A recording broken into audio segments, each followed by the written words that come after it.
Welcome to the signing ceremony between the Government of St. Lucia and Global Ports Holding. Today we will sign two agreements.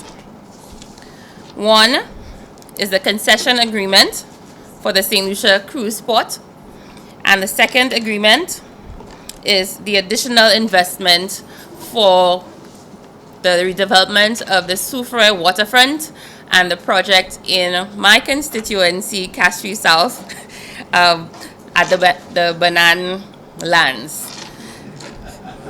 So I'm very happy my parliamentary representative is delivering to the people of Castries South. Without further ado, I would like to call on Honorable Dr. Ernest Hilaire, Minister for Tourism and Investment, to give the opening remarks.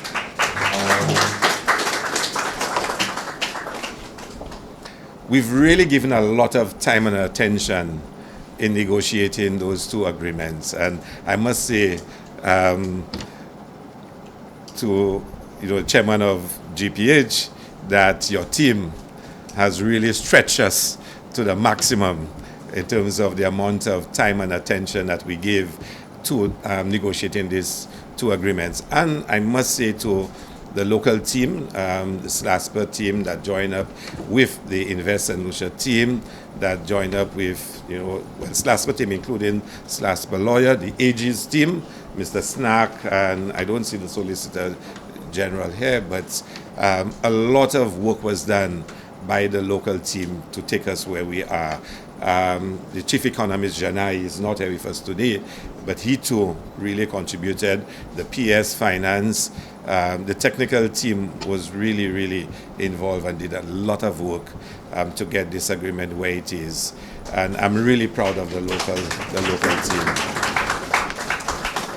I think we have two agreements that we can be really proud of.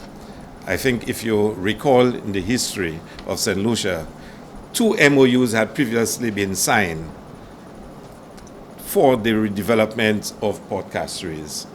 I think in 2008 and in 2017-18, around that time, both by, in one instance, a former Minister of Tourism, and then signed a second one as Prime Minister.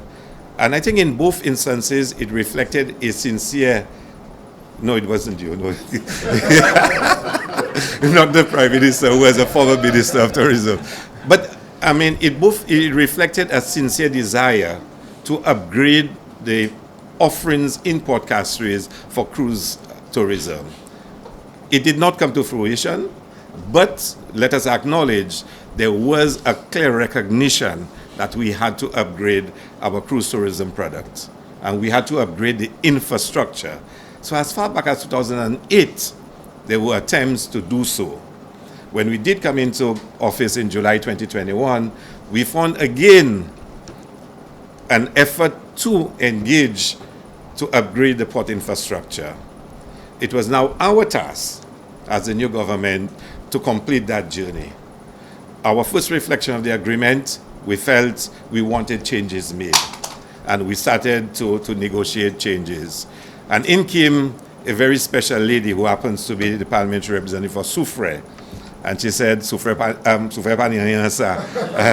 Soufriere didn't have anything in that, and she wanted something for Soufriere in those agreements.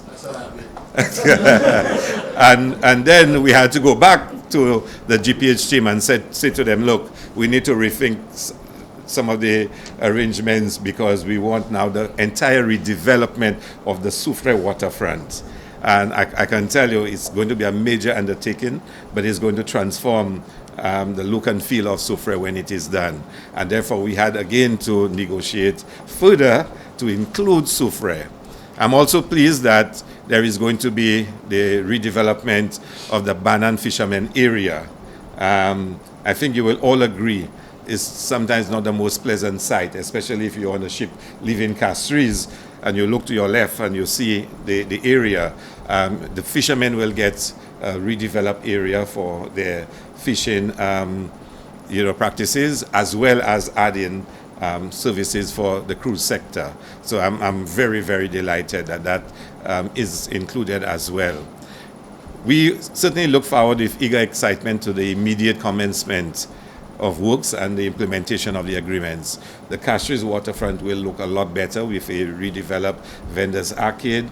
We've worked on improving the buffing at Port Castries, both Point Seraphine and the booth 5 or 6, I'm not sure. During the negotiations, I kept hearing booth 1 and booth 2, booth 3, booth 4. And only Darren and Sean really, and Adrian, who is not here, but really understood which booth they were talking about. All I know is the waterfront. That's how I know it.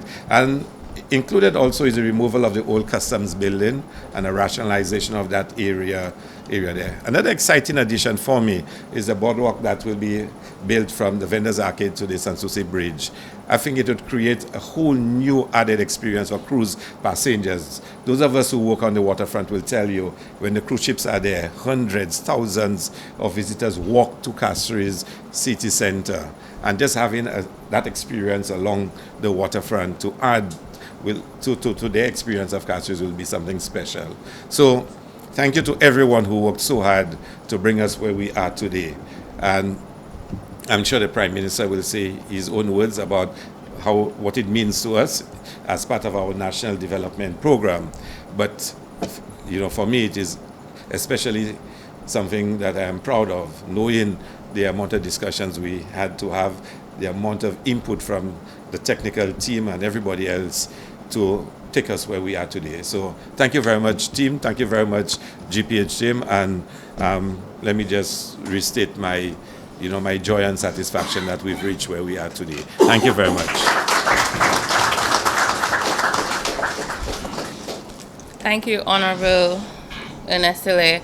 I would now like to invite Honorable Stevenson King, Minister for Ports, to offer remarks. Thank you very much, Madam Mistress of the Ceremonies.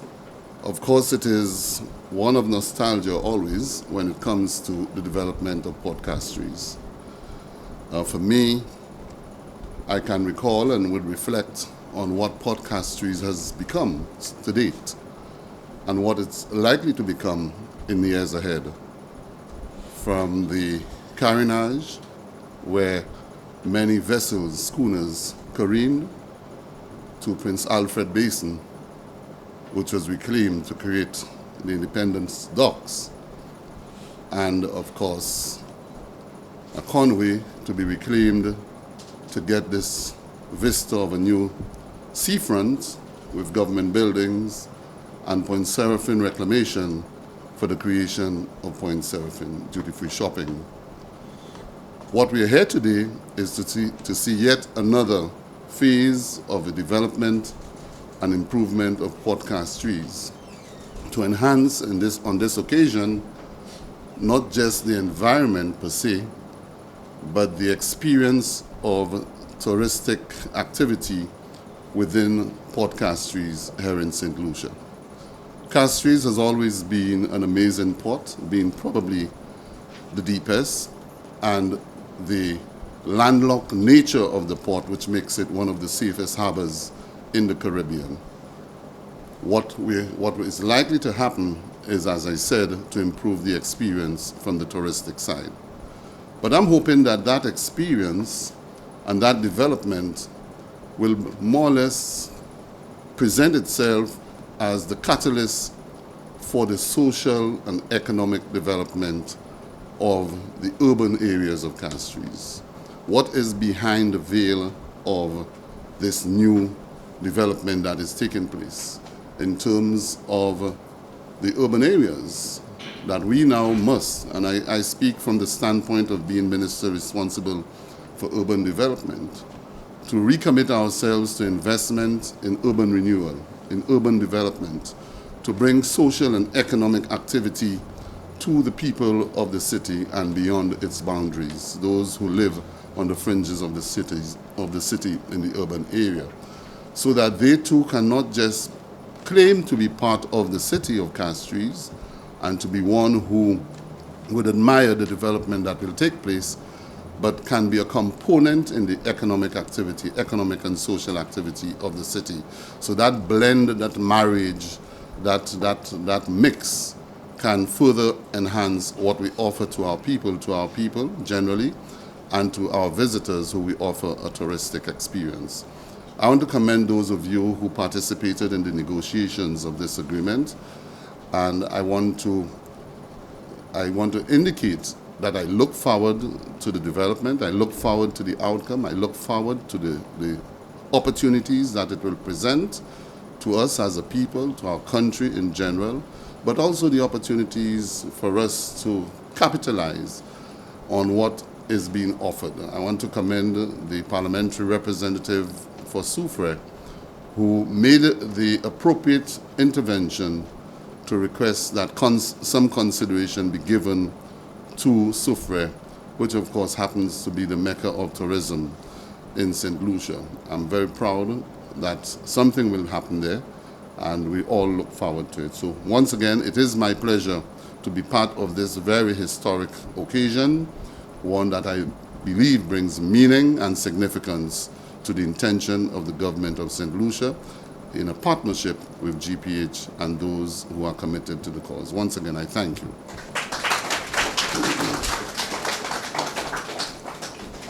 Thank you, Senior Minister. I would now like to welcome Honorable Emma Hippolyte, Parliamentary Representative for Soufriere Fosséjac, to deliver remarks.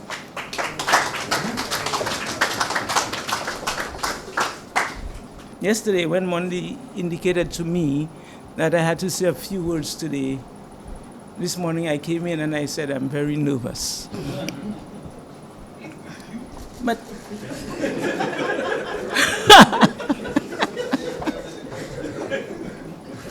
but I believe not I'm nervous, but I am so eternally grateful for this moment. Because I remember very clearly our conversation in the cabinet for this development. I remembered very clearly my intervention.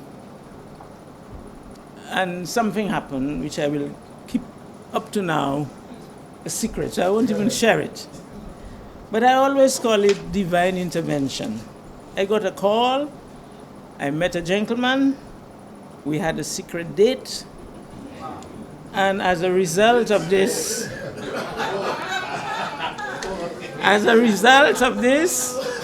I met another gentleman, and we had a secret conversation, and Port Soufriere was included in this project. So today, I want to say thank you to Mr. Kutmant. I want to say thank you to the chairman of GPH for agreeing to include Soufriere in this project. I want to thank the Honorable Prime Minister for agreeing, because if he didn't agree, then the project would not have taken place, for agreeing to include Port Soufriere in this development. So today, I could remember very clearly when I approached the people of Soufriere in the election, my tagline was, together, let us transform Soufriere Fosséjac. And I'm pleased that this project will be an integral part of this transformation of Soufriere. I am thankful that within this whole consultation, GPH have agreed and has held several conversations and discussions with the people of Soufriere. It was open to John public. They came in, they discussed. We had, in fact, more than one of these town hall meetings. And the last one I recall very clearly, persons paid specific attention to the waterfront and the areas, as we call special development areas, within the water, within the bay, and guided GPH as to where certain infrastructure ought to take place. So I am pleased that the people of Soufriere was involved in the development and final design of that project. I am pleased that they will be involved in terms of construction, management, work. This project, I believe, apart from what we are doing now, has the potential for further development in terms of the infrastructure that we have, human and social development. And I also recall that I had a secret conversation with one of the gentlemen that we met, and he made a secret commitment again, which I will not disclose here. I will keep that as phase 2 of our discussion. But I will not, why are you smiling? I will not discuss what we agreed on, but he made a commitment. So today I want to thank the persons, the negotiating team. I want to thank my cabinet colleagues. I want to thank the people of Soufriere for having me represent them in this very critical point. And I can tell you, in thanking, I want to thank the Almighty for always being there and delivering when all things look difficult. He always makes a way. So I pray blessings on this project. It is an important project not only for the people of Soufriere, it is an important project for St. Lucia. It is an important project for St. Lucia. So let us work together. There are other things I believe that we can do. So with this investment, I pray blessings on its successful implementation. And this is critical for us, successful implementation, as we as a government continue to put the people of St. Lucia first. I thank you.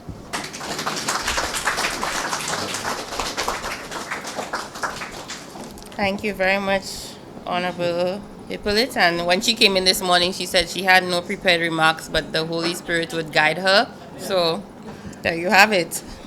I would now like to call on the CEO and Chairman of Global Ports Holding, Mr. Mehmet Kutman, to deliver remarks.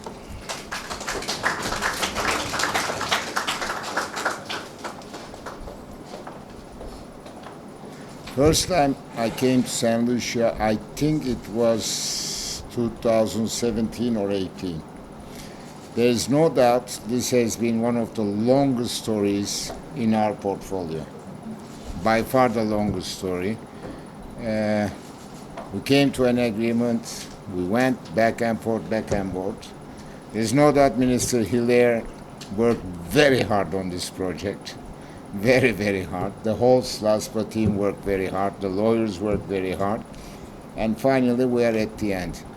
One thing which is very important, once you, in the Mediterranean, we have about 40% market share. In the world, we have 15, 16% market share.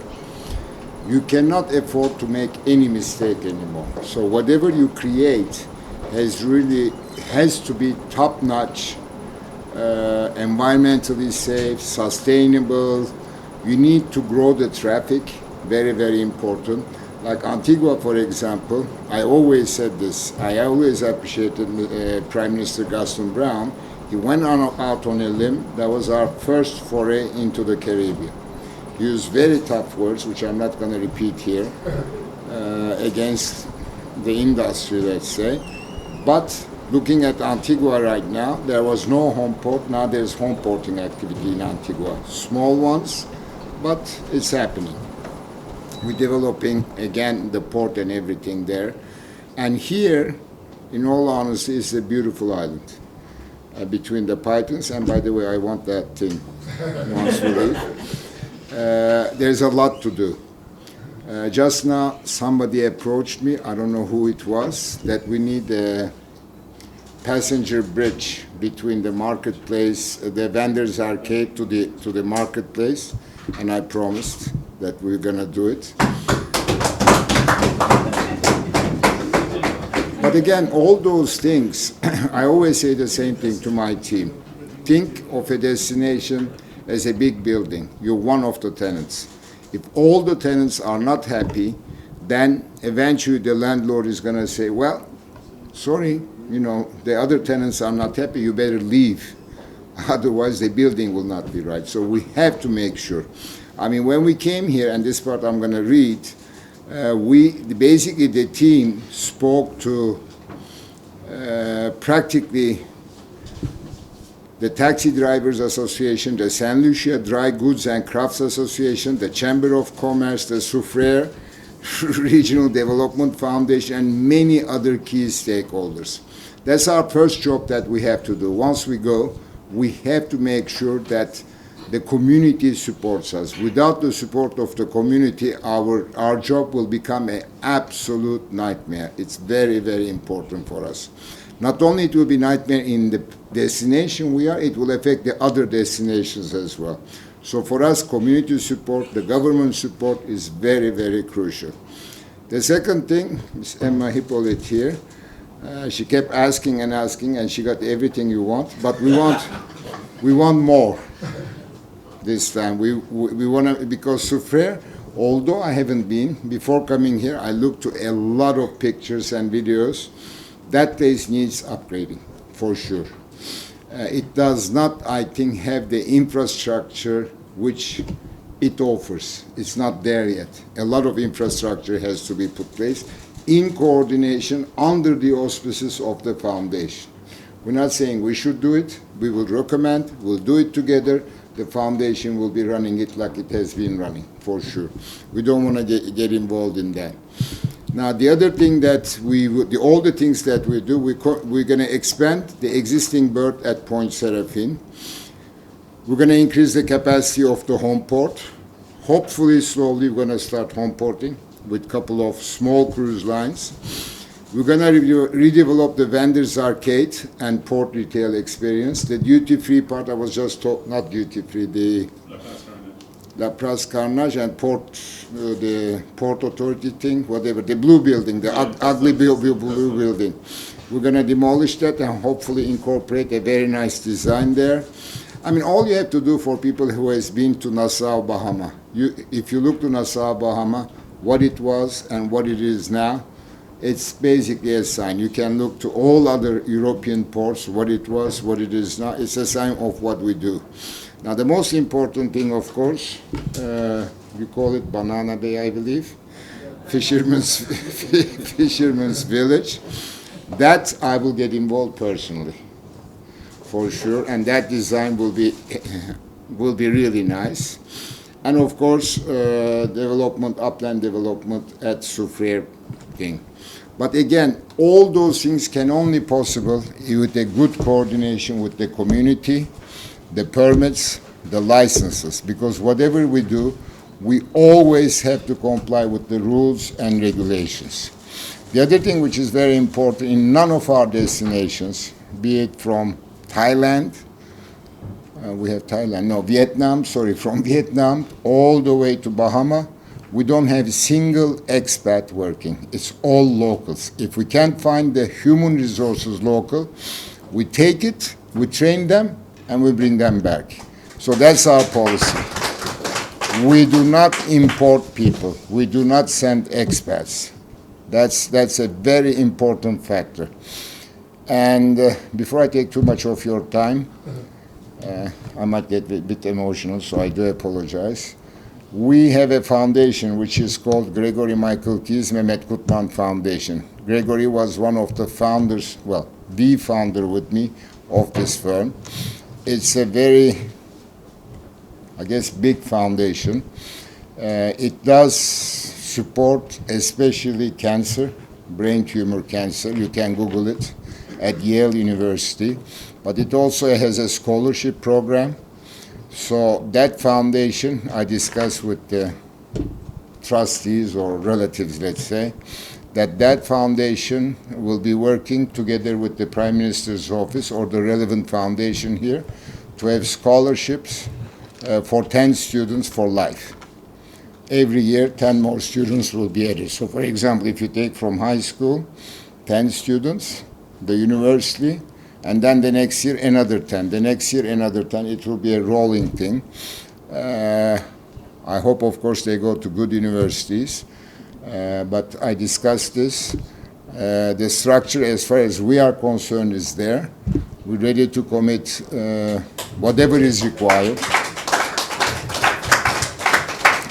But one caveat we have is for the people who go to school, whether it's in America or Brazil, or Mexico, or Europe, they have to come back to St. Lucia for a period of minimum 3 years. They cannot stay there. They have to come back to St. Lucia. That's our general policy. So I'm sure the foundation office and I guess the Prime Minister's office or Education office will coordinate this. It's a commitment around 250K per year for those students. If they succeed to go to Yale or Harvard, of course, we will 100% support that, but that's not easy to get in. The Ivy League schools in America, and the tuitions are expensive, I know that, but my nephew is a graduate of Yale, so. But again, 2018, 2023, 5 years, a lot of things happened. We shook hands, concession was signed, and then I got a call, tore up the concession you signed. You know, a lot of things happened. No. The PM has been very straightforward. And he basically said, if the team is okay, I'm okay. That's it. So he left it alone. We negotiated. Minister Hilaire, Ms. Hippolyte got a lot of things which normally we wouldn't accept, in all honesty. And we crossed the line. So please bear with us. And by the way, I want to thank also Rene, the lawyer. I see it there. Bear with us for 24 months. We will keep the community relations. We will keep hiring locally. We'll start the education thing immediately and all the other necessary things. But after in Nassau, PM, I can't speak forever, you know that. I was supposed to be a politician. In Nassau, there was a very strong headwind when we started, when we got awarded. Now, we do polling. You call it polling, right? Polling on and off, like every 6 months. So far, acceptance rate is 99.67 of the polls, because we did right. We did good, people are benefiting, everybody is benefiting. Antigua is more or less the same. And we didn't finish yet in Antigua because we have a landside development. So it is very crucial. Bear with us for 24 months. If after 24 months you have any issues, we can pack and go. Trust me. Because we are a large corporation with 30 destinations from San Juan. People are lining up to sign with us, and we're saying, wait. Now there's Los Angeles coming, Vancouver coming, Halifax coming. So we have a Turkish saying which says, I have to be careful how I translate. You go into a 2x2 meter, the grave. The important thing is for people to talk nicely after you. Hoş seda, I don't know how you translate that. Leave a hoş seda behind you, i.e. Huh? Pleasant voice. If there's a pleasant voice after you, that's enough. So that's my aim. Thank you very much.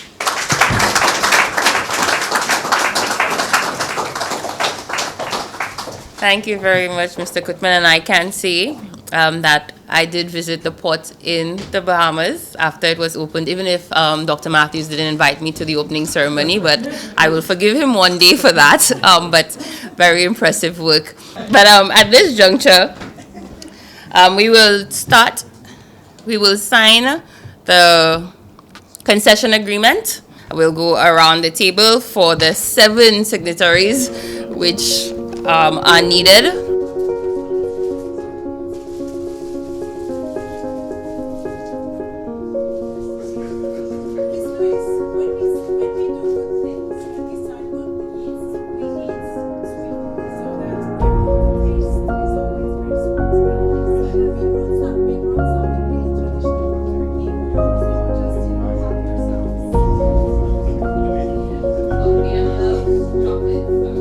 It's not chocolate, it's the Turkish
I will now like to call on Honorable Philip J. Pierre, Prime Minister, to deliver remarks.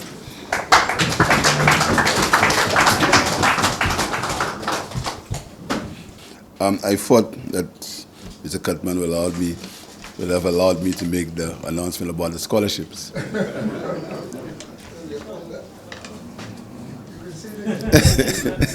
But I'm very pleased, because this agreement signifies what the government stands for, which is the development of the people of the country. The first time or the second time I saw Mr. Cutman and Sean, I think the second time was in my constituency office. That was the first or the second time?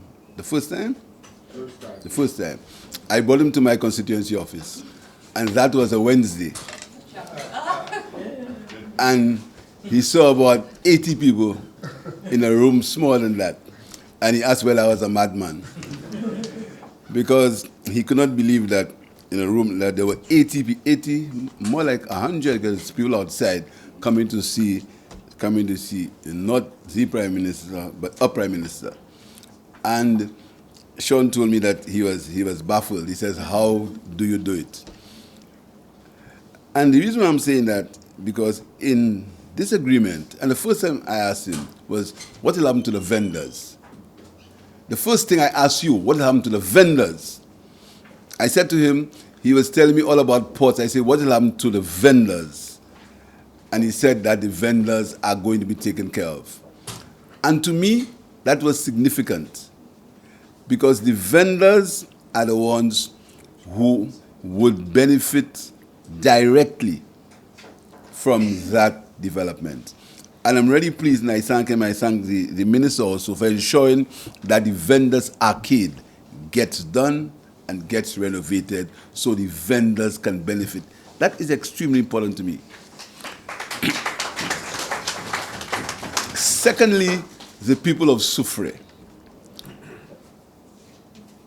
Soufriere has a special place in my heart for many reasons, Soufriere. Because I made some political promises in Soufriere which came through. And I need them to continue to come through. And what's important there was the part of Soufriere that development will start. Again, where people are. And that development will touch their lives and will touch them. Regular people. Thirdly, balance. Full should north, right?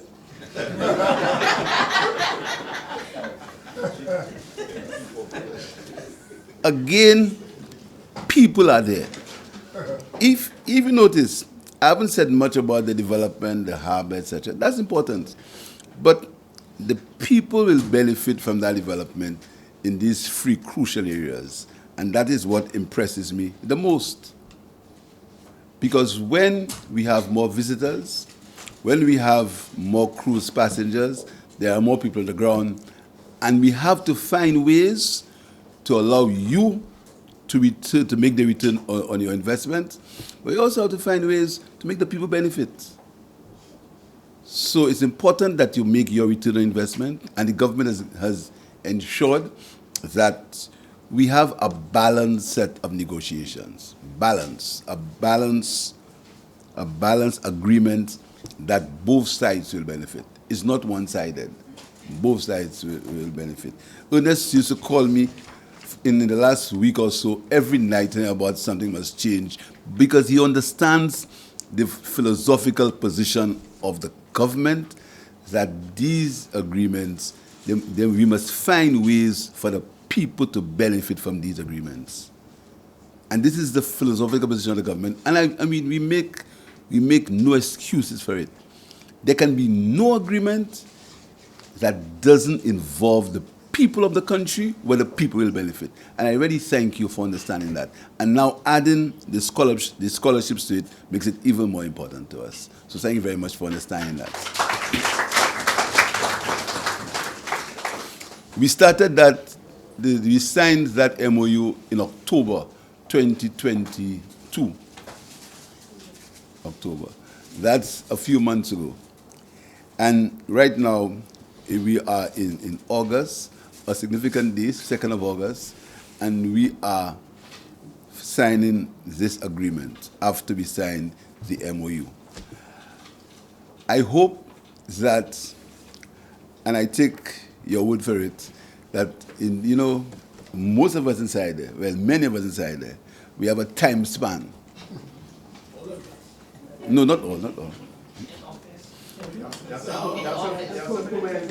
There are some permanent secretaries. I always joke technocrats. When they tell me pushing, I say, see, what's in front of your name? You have in front of your name permanent. Now, when you have a job that says you are permanent secretary, that's a serious job, you understand? So when we push PSs, because the difference between their name and our name is that at a particular time, when they sit in the office, we have to go out. And when we go out, we can't tell the people, no permanent secretary say anything. So when we push PSs and we push for agreements to happen, and we push SLASPA, it's not because we want to be selfish or we want to pull rank. It's because there are people out there who depend on us. There are people out there who today, as I speak, I possibly have another 150 people in my constituency office waiting for education support. That is real. It's a reality that many people don't understand. And they believe that you want to do things and they say you're being political. You're not being political. Most of the time, we want our people to benefit. And I hope that your 24-month time frame is realistic. The government will do all we can in terms of approvals. We will not break the law. We ensure that the approvals happen so you can start. So in 24 months' time, which is going to be the year 2025. Any expiration date? Excuse me? Expiration date? Near, very near. Very near our date, very near. So we hope that by the end of 2025, we can at least allow the people of the nation to benefit from that development. So I want to thank you. I want to thank the team. I know it was tough because their mandate was to go out there and have an agreement that both sides will benefit from. A win-win agreement that you will make your return so you can increase your investment at some point, and the people can benefit, and the government can benefit, but most importantly, the people can benefit. They make no apologies for wanting the people to benefit. I also noticed that contrary to rumors that there is nothing Vieux-Fort can continue or will continue if there is need for development in Vieux-Fort. So there is nothing in that agreement that says that that Vieux-Fort will suffer in any way. It's very important to us. All parts of the country are very important to us, and there's nothing in that agreement that affects Vieux-Fort. This is extremely important to us. I also want to tell you that, and tell the public of St. Lucia, that the ports have not been sold. The ports have not been sold. And I can testify to the need and the desire for the ports to be expanded and improved.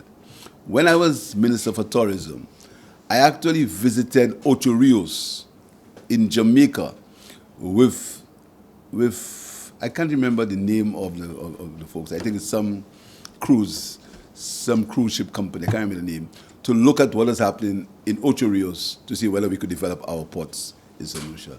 So wanting to develop the port is something that we have been aspiring for a long time. And now it has come to an end, and we're very pleased about that also. So I want to wish you well. I want to tell you that we expect you to treat our people with a level of dignity. We expect you to allow our people to learn from you, transfer of knowledge. We expect you to try to make St. Lucia the best destination that you have. We know that there are countries that are ahead of us, Bahamas and Antigua are ahead of us. But there's one thing special you'll find in St. Lucia. It's the people of St. Lucia. That's what's special about us. I wish you well. I know the cabinet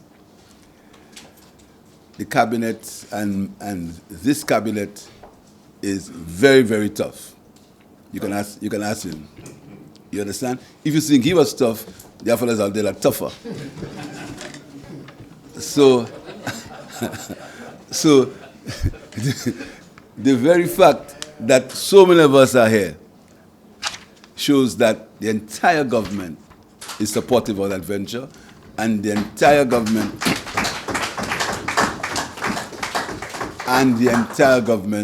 wants you to succeed. So, thank you very much, and wish you well.